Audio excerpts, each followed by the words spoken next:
آپ اگر چند لاکھ ہو، چند کروڑ ہو اور قابل ہو تو آپ لیڈ کرو گے. آپ اربوں میں بھی ہو تو اس کا مطلب ہے کہ اربوں کمی ہے ان لوگوں کے جو ڈومینیٹ کر رہے ہیں، جو دنیا کو ڈرائیو کر رہے ہیں، جو لیڈ کر رہے ہیں. اچھا، میں نے ایک ریسنٹلی ایک لیکچر سنا ہے اسرائیل کے پرائم منسٹر کا. اچھا،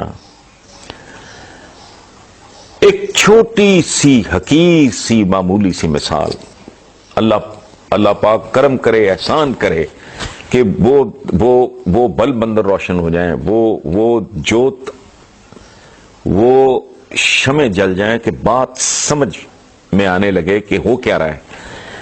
اسرائیل کا رقبہ ہے ٹوٹل 22,145 مربع کلومیٹر، اور عالم اسلام کے صرف ایک ملک پاکستان کا ہے 881,913، اور وہ کتنا ہے 22,145. کوئی کمپیریزن ہے؟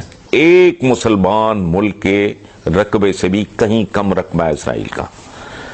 اور اب ایک بات ہے، جھٹکا لگا مجھے بھی، حالانکہ میں پڑھنے لکھنے والا آدمی ہوں، میرا تو پروفیشن ہے، میرا پیشن بھی ہے، میرا شوق بھی ہے، میں تو سچی بات ہے اس بیسمنٹ سے نکلتا نہیں، میرا زیادہ وقت پڑھائی میں گزرتا ہے.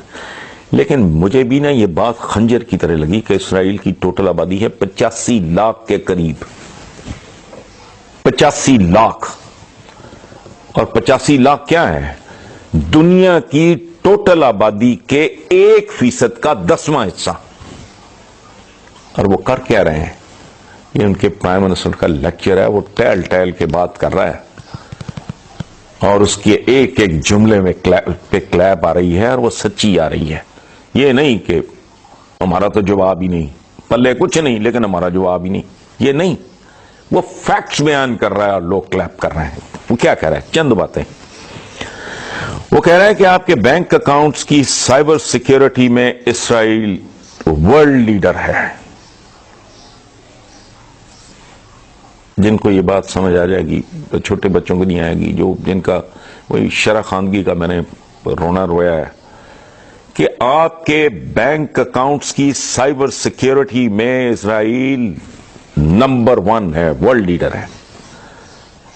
اور سائبر سیکیورٹی کی مد میں گلوبل پرائیویٹ سائبر انویسٹمنٹ کے 20% حصے دار ہے یہ ملک، یعنی اپنے سائز سے 200 گنا زیادہ،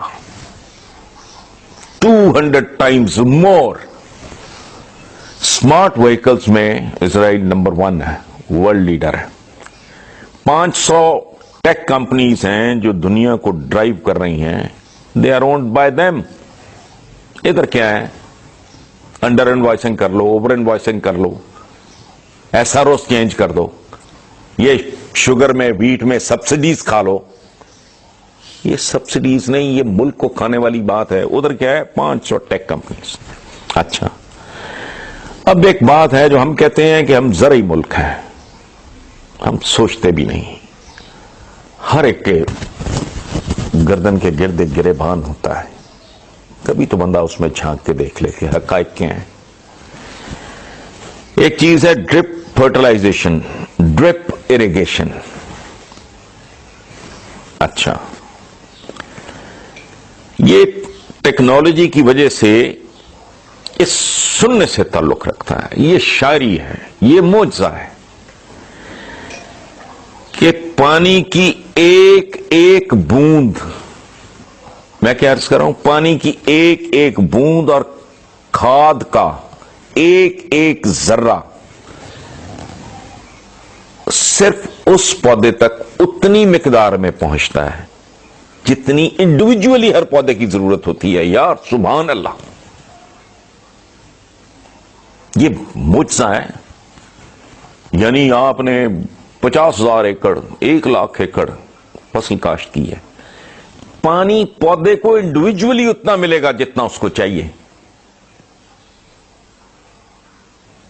یہاں پہ کمال بات ہے. اور کھاد اتنی اسے ملے گی جتنی ہر پودے کو علیحدہ علیحدہ، مطلب اگر 50 کروڑ پودا ہے تو 50 کروڑ کی تقسیم اس کی ریکوائرمنٹ کے مطابق. یعنی اچھا کہتا کیا ہے کہ ان کے وہ پرائم منسٹر کہتا ہے کہ ہمارے پاس پانی کی کوئی کمی نہیں ہے، قطعاً کسی طرح کی، جیسے ہمارے ہاں تو بہت، ہم تو ڈینجر زون میں داخل ہو چکے ہیں ایز اے نیشن، لیکن پھر بھی وہ کہتا ہے کہ ہم 90% ویسٹ واٹر کو ری سائیکل کر کے پھر اس کو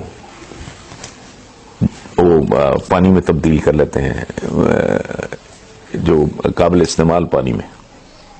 سو وہ خود کہتا ہے کہ یہ سارا انوویشن اور انٹرپرینیورشپ کے سپارک کی وجہ سے ہمارے اندر کیا مر گیا ہے، کس بات کی کمی ہے. پہلی کمی تو یہ ہے کہ یہ بات، سادہ سی بات ہمیں سمجھ نہیں آ رہی کہ یہ تعداد کا عہد ہے ہی نہیں، یہ استعداد کا عہد ہے. نمبر گیم تب ہوتی تھی جب برچھے تو بھالے اور تلواریں اور تیر کمان چلتے تھے. ادھر لاکھ کا لشکر ہے، ادھر کم از کم لاکھ کا تو ہو یا 1.5 کا. اب تو نہیں ہے. ایک آدمی ایک چیز کرتا ہے تو وہ پھر ڈومینیٹ کرتا ہے. وہ کمیونٹی، وہ اس مذہب کے ماننے والے، اس ملک کے لوگ، ان کی شان و شوکت ہی اور طرح کی. ہم کن چیزوں میں الجھے ہوئے ہیں. یہ بھی کمال کی بات ہے.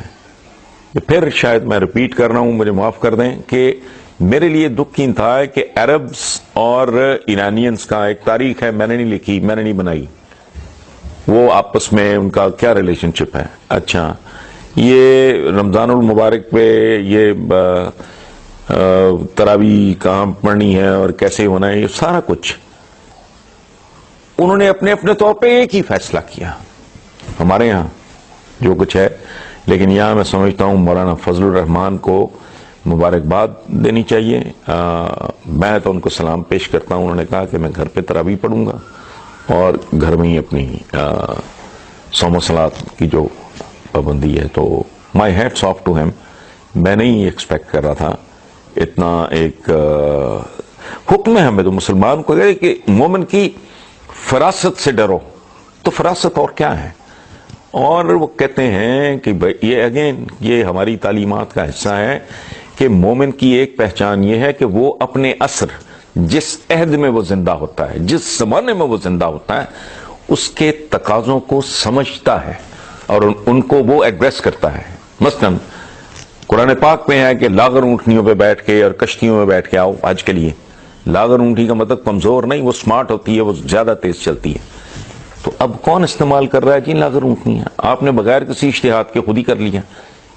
اچھا کیا. سو کیوں آپ کو تقاضے کی سمجھ آئی؟ اب بہت اچھی بات ہے. سو اوور آل بھی ہمیں نا ایک دفعہ سوچنا چاہیے، کوئی تھوڑا اس شہد میں جس میں ہم زندہ ہیں اس کے تقاضوں کو سمجھنے کی تھوڑی بہت کوشش کریں. Thank you.